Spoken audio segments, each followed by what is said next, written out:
우리가 계속해서 예수님을 만난 사람에 대해서 함께 말씀을 나누고 있습니다. 그래서 세례 요한 그리고 안드레, 오늘은 이제 베드로에 대해서 저희 함께 말씀을 나누려고 합니다. 아마 베드로는 우리에게 있어서 예수님 하면 가장 먼저 생각나는 사람일 수도 있고, 그리고 가장 친숙한 이름일 수도 있습니다. 그런데 예수님께서 베드로를 만나서 그를 어떻게 변화시키고 또 어떻게 하나님의 사람으로 그를 성장하게 하고 헌신의 자리로 이끄셨는지에 대해서 우리가 함께 말씀을 나누는 시간을 가지려고 합니다. 어떻게 보면 베드로는 우리의 모습을 많이 닮은 것 같습니다. 때로는 하나님을 향한 열정도 있지만은 두려워하고 넘어지기도 잘하고 또 실수도 많은 그런 모습들을 보이고 있습니다. 그런 베드로를 예수님은 만나셨고 변화시키셨고 그를 성장하게 만드시고 위대한 전도자로, 사도로, 또한 제자로 삼으셨던 것들을 볼 수 있습니다. 오늘 우리는 베드로가 예수님을 만났던 장면들에 관하여 함께 말씀을 나누는 그런 시간을 가지려고 합니다. 그 만남이 그에게 어떤 의미를 가지고 있었고 그 만남을 통해서 베드로에게 어떤 일이 일어나게 됐는가 하는 것입니다. 첫 번째 만남은 안드레를 통해서 예수님을 만나게 되는 것입니다. 오늘 본문은 베드로가 예수님을 처음 만나는 장면에 관하여 이제 말씀을 하고 있습니다. 그래서 오늘 본문의 말씀을 보면은 이제 이 안드레를 통해서 이제 베드로가 예수님께 가게 됩니다. 안드레는 세례 요한의 제자였고, 그리고 그는 예수님을 하나님께서 이 세상에 보내신 세상 죄를 지고 가는 하나님의 어린 양이라는 걸 깨닫게 됩니다. 그리고 그를 메시아로 믿게 됩니다. 그래서 이제 형 시몬을 찾아가서 내가 메시아를 만났다라고 이야기를 하게 됩니다. 그리고 안드레는 형 베드로를 예수님께 데리고 오게 됩니다.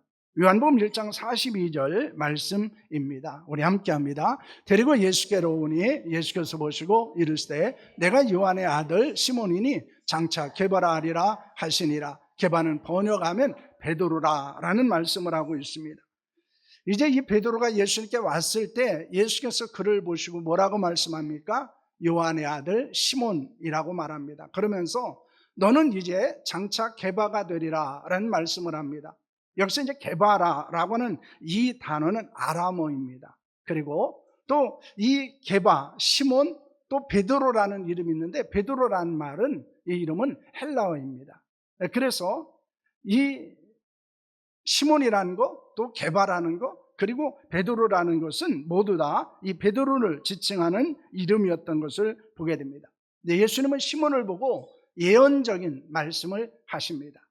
그래서 이 시몬이라는 말은 듣는 자, 복종이라는 말이지만은 게바라고 하는 말은 반석, 때로는 바위라는 뜻입니다. 또 베드로라고 하는 헬라어도 같은 의미를 가지고 있습니다. 그래서 반석, 때로는 바위라는 의미를 가지고 있습니다. 그런데 이 첫 만남에서 예수님은 시몬을 즉시 제자로 부르지 않습니다. 그를 사도로 부르지 않습니다. 시몬이 어떤 신앙을 고백하는 모습도 나타나 있지 않습니다. 동생 안드레는 예수님을 가리켜서 메시아라고 이야기하지만은 형 시몬은 그 자리에서 즉시 믿음으로 반응하는 것을 볼 수 없습니다. 아마 아직 하나님의 정하신 때가 되지 않았던 것으로 볼 수 있습니다. 복음을 듣고 즉시 반응하는 사람도 있고 때로는 오랜 시간이 걸려서 여러 번 만남을 통해서 비로소 예수님에 대해서 반응하고 구주로 믿는 사람들도 있습니다. 그렇다면 아직 마음의 문을 열지 않은 사람들에게 어떻게 해야 합니까?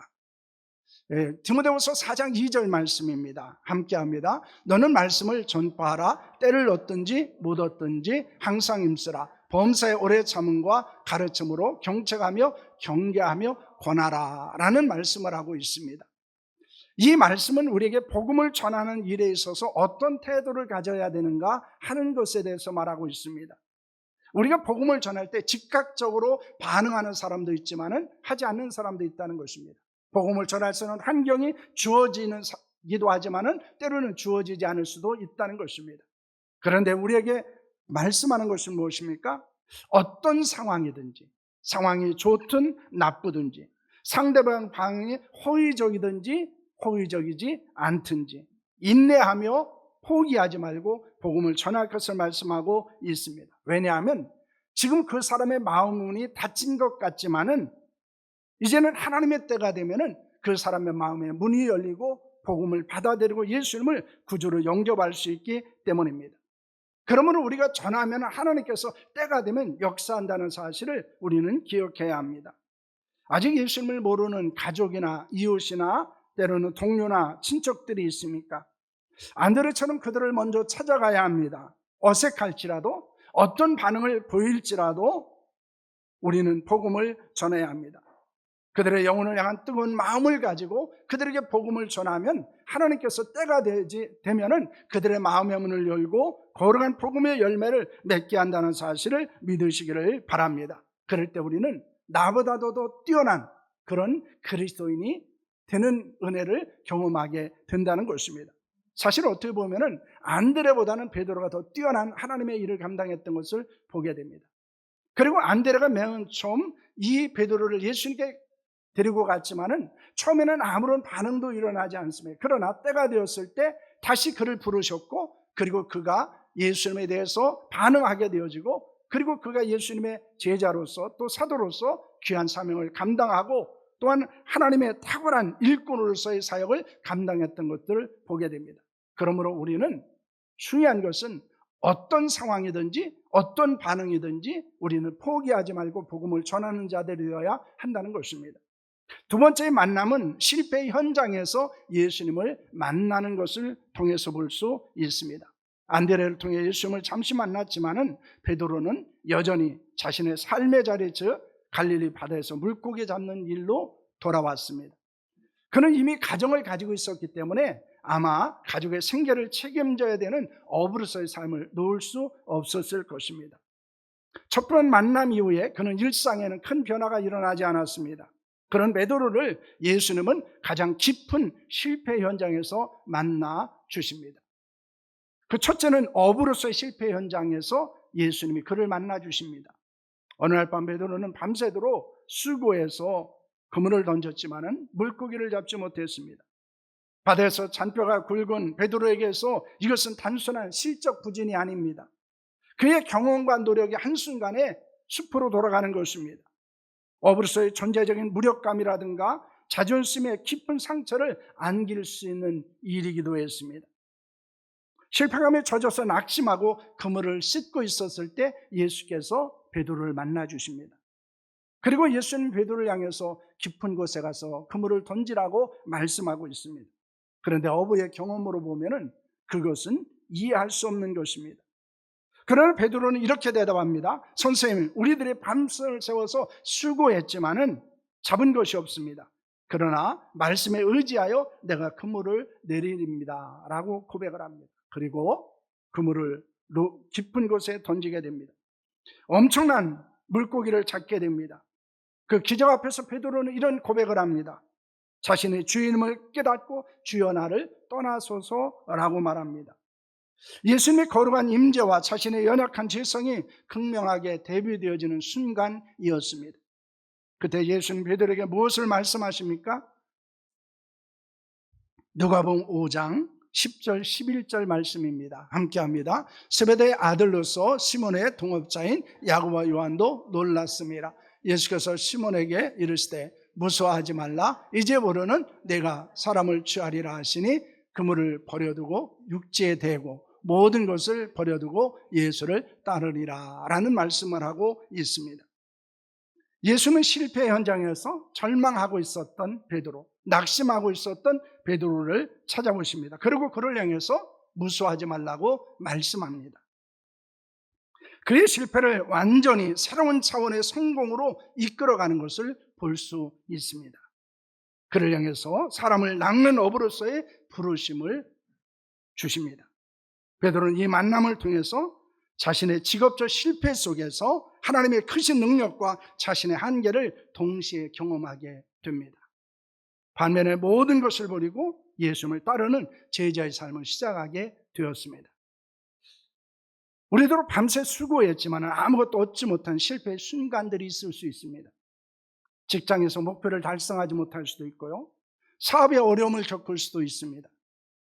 자녀 양육에 실패감을 느낄 수도 있고요. 인간관계 속에서 상처받고 무너질 때도 있습니다. 우리가 익숙하고 잘 안다고 생각했지만은 예상치 못한 실패를 경험하고 우리의 자존감이 한순간에 무너져 내리는 경험을 가질 수도 있습니다. 그러나 기억해야 합니다. 예수님은 바로 그 실패의 현장에 찾아오신다는 것입니다. 끝이라고 생각되는 그 자리에서 주님은 우리에게 새로운 만남을 주시고 말씀을 주시고 새로운 방향을 제시해 주신다는 것입니다. 우리는 이것을 잊지 않아야 합니다. 우리의 실패는 주님의 능력을 경험하고 새로운 부르심을 발견할 수 있는 기회가 될 수 있음을 믿으시기를 바랍니다. 지금 어떤 실패 앞에 좌절하고 있습니까? 그 자리에서 주님의 음성에 귀를 기울이시길 바랍니다. 그리고 순종하시길 바랍니다. 실패 현장에서 예수는 베드로에게 깊은 곳에 그물을 던지라고 말씀하셨고, 그리고 그 말씀에 순종했을 때 베드로는 새로운 인생의 길을 걸어갈 수 있었던 것을 볼 수 있습니다. 그러므로 내가 실패한 것이 끝이 아니고 하나님의 말씀에 내가 순종하는 것이 새로운 시작이라는 것을 믿으시기를 바랍니다. 둘째는 제자로서의 실패 현장에서 만나주셨다는 것입니다. 사람을 낚는 어부로 부르심을 받을 베드로는 예수님의 가장 가까운 제자가 됩니다. 그는 예수님의 기적을 보고 믿었습니다.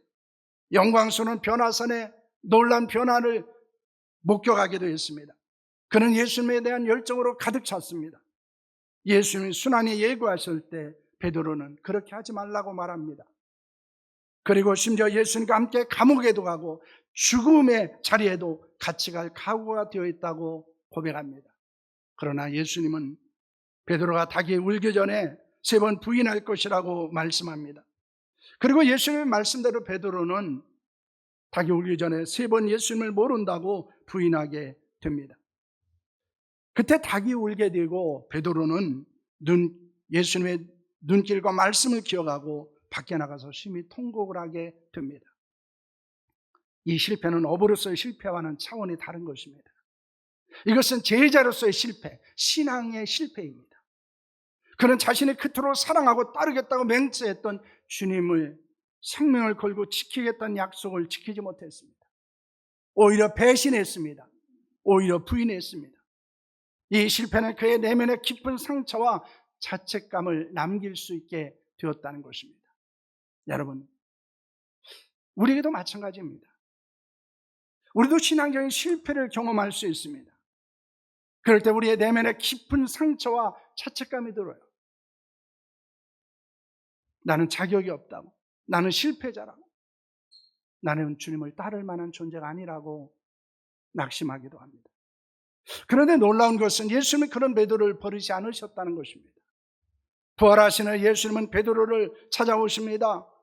베드로는 실패는 그의 제자됨이 끝내는 것이 아니고 자신의 연약함을 발견하는 기회가 됩니다. 전적으로 주님만을 의지할 수 있는 기회가 되었습니다. 그는 믿음이 성장하고 그리고 실패를 통해서 자신의 맹세나 열심이 아니라 오직 주님의 은혜만을 의지하는 자가 되었습니다. 우리는 실패 현장에서 예수를 만났던 베드로가 어떤 고백을 하고 있는지를 주목할 필요가 있습니다. 베드로전서 4장 7절 말씀입니다. 함께합니다. 만물의 마지막에 가까웠으니 그러므로 너희는 정신을 차리고 근신하여 기도하라. 여러분, 이것이 실패자의 고백입니다. 그는 이렇게 말합니다. 정신을 차리십시오. 기도하십시오. 왜냐하면 영적으로 깨어 있어야 합니다. 영적인 통찰력을 가지고 있어야 합니다. 기도해야 내가 시험에 들지 않을 수 있습니다. 그는 이렇게 고백하고 있습니다. 때로는 열정적으로 주님을 따르겠다고 다짐하지만은 예상치 못한 시험 앞에서 어이없이 무너지는 우리의 모습을 보기도 합니다. 아주 사소한 것에 걸려서 넘어지고 유혹을 당하고 하는 우리의 모습을 발견하기도 합니다. 때로는 두려움 때문에 신앙을 부인하고 싶은 마음이 들 때도 있습니다. 영적 침체와 방황을 겪으면서 나는 안 된다고, 나는 믿음이 없다고, 나는 그리스도를 믿을 만한 자격이 없다고 낙심하기도 합니다. 이것이 바로 우리의 신앙생활의 실패의 현장입니다. 그러나 바로 그 자리에서 예수님은 우리를 만나 주십니다. 우리가 넘어지고 상처받고 자책하는 그 자리에서 주님은 우리를 찾아오시고 우리를 만나십니다. 우리의 상처를 싸매시고 다시 일으켜 세우신다는 것을 여러분 믿으시기를 바랍니다. 사실 우리는 이런 경험들을 많이 갖습니다. 우리의 신앙이, 내 신앙이 이 정도밖에 되지 않는가? 내가 저런 시험이나 저런 유혹 속에 이렇게 힘없이 넘어지는 존재입니다. 내가 그렇게 자랑하고 그리고 내가 그렇게 자부심을 가지고 있었던 이 신앙이 이 정도밖에 되지 못하는가라고 생각할 때도 있다는 것입니다. 그런데 우리는 이 실패 속에서 우리를 향한 하나님의 사랑과 용서가 얼마나 크고 깊은지를 발견하게 됩니다. 신앙의 실패 앞에서 좌절하지 말아야 합니다. 그 실패를 통해서 우리의 한계를 인정하고 주님만을 더 의지할 수 있기를 축원합니다. 그럼 우리는 우리의 믿음을 다시 세울 수 있습니다. 그리고 다시 일어날 수 있습니다. 실패를 통해서 우리를 단련시키는 주님과의 만남을 통해서 성장에 걸어가는 은혜를 경험하는 자들이 될 수 있기를 축원합니다. 우리는 직업적으로도 사업적으로도 때는 인간관계 속에도 실패할 수 있고요. 우리는 신앙생활 가운데서 실패할 수 있어요. 베드로도 실패했는데 우리도 실패할 수 있다는 거예요. 그러나 그것이 우리의 마지막이 아니라는 것입니다.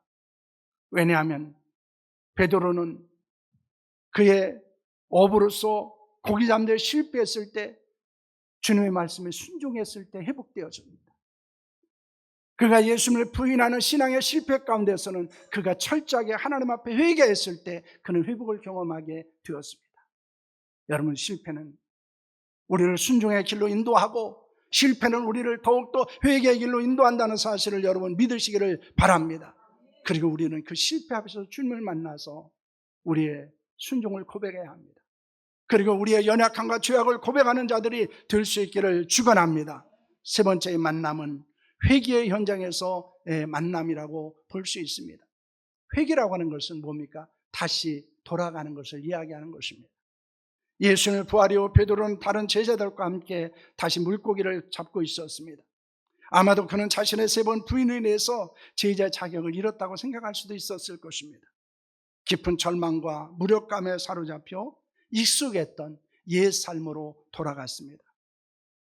사명의 저리를 떠나서 회개의 삶을 살고 있던 베드로를 예수님은 또 만나 주십니다. 예수님은 호숫가에 서서 제자들에게 그물을 배 오른편에 던지라고 말씀합니다.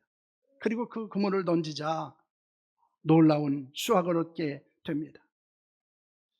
이 사건을 통해서 제자들은, 그리고 베드로는 예수님을 다시 한번 기억하게 됩니다. 베드로는 옷을 거치고 물로 뛰어들어 예수님께 달려갔습니다. 예수님은 호숫가에 있는 제자들에게 위에서 숯불을 펴고 음식을 마련하고 먹게 하셨습니다. 식사 후에 예수님은 베드로를 향해서 매우 진지한 모습으로 질문을 하십니다. 여러분, 그 질문은 무엇이었습니까? 요한복음 21장 15절입니다. 함께 합니다.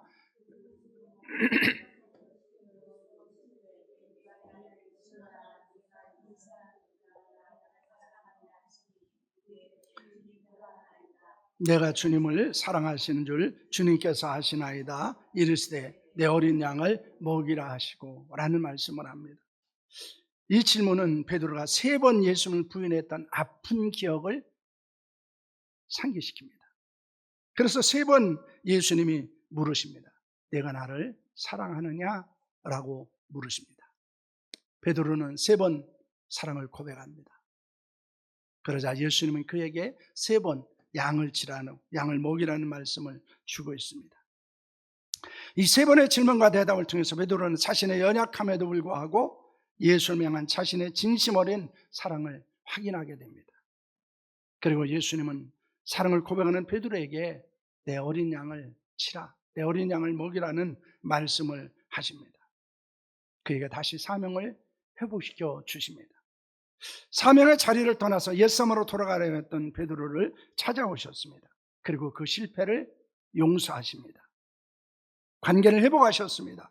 다시 한번 주님의 양떼를 돌보는 목양의 사명을 그에게 허락해 주십니다. 사랑하는 성도 여러분, 우리 때로는 사명의 자리를 떠나 세상을 향할 때가 있습니다. 헌신했던 자리를 떠나서 평안함과 익숙함 혹은 실망감 때문에 옛 습관이나 욕심으로 돌아갈 때가 있습니다.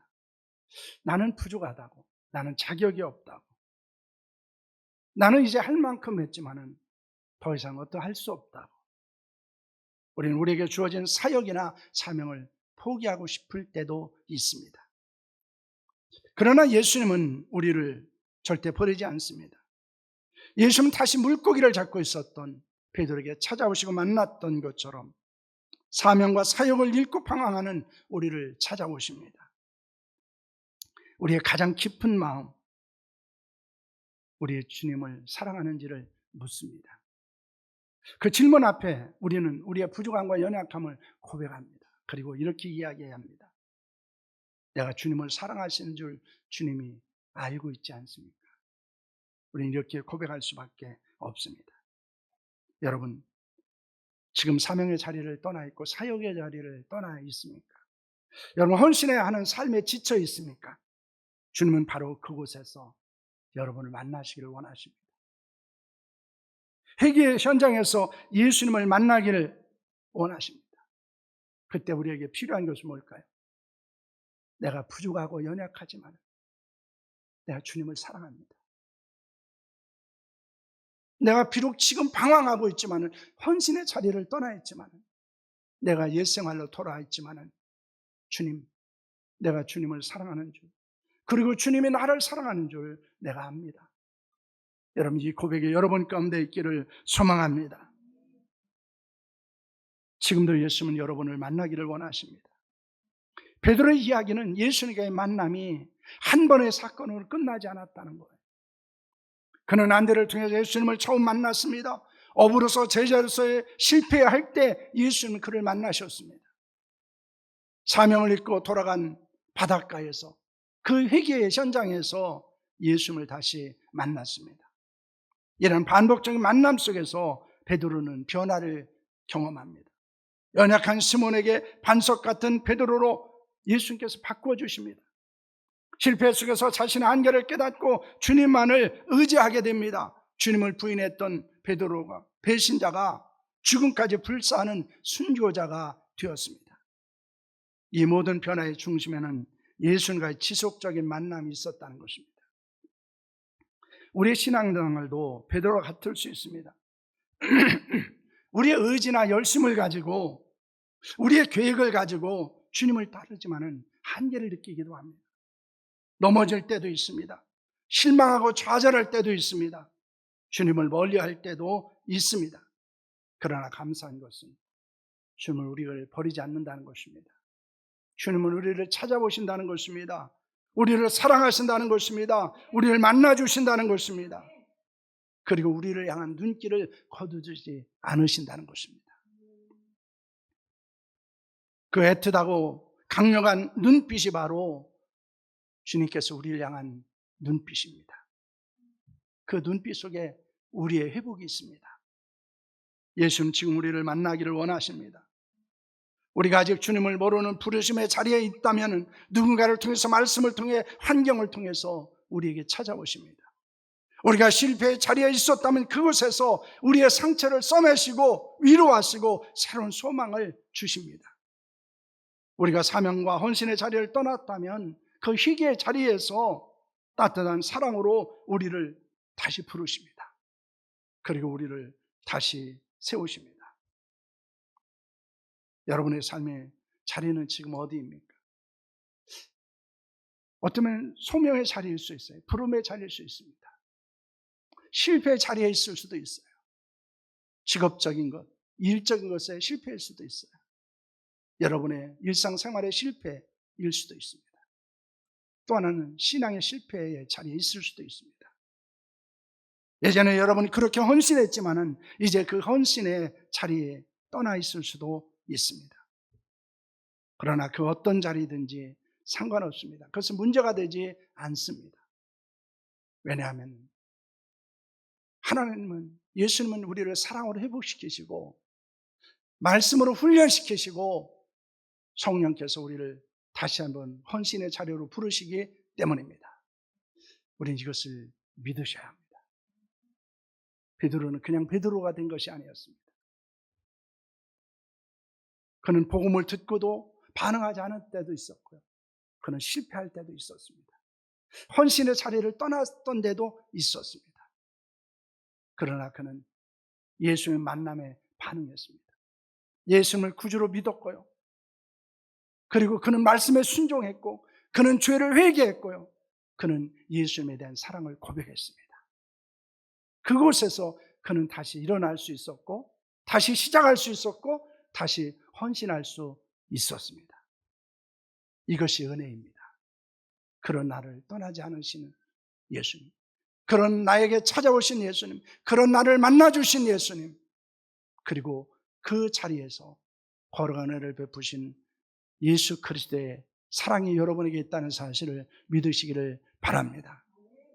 지금 내가 있는 그 자리는 끝이 아니고 예수 그리스도를 만나는 자리고, 새로 시작하는 자리고, 다시 일어나는 자리고, 다시 헌신할 수 있는 자리라는 것을 여러분 믿으시기를 바랍니다. 기도하겠습니다.